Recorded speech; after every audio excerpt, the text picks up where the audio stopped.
BTS shining at Fox Music Awards.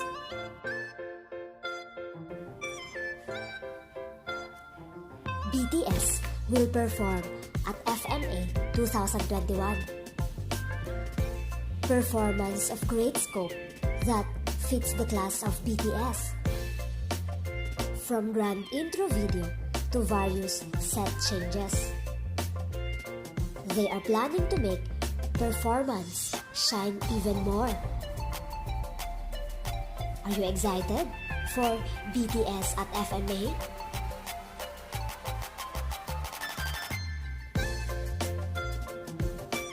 For more BTS updates, subscribe and click the notification bell.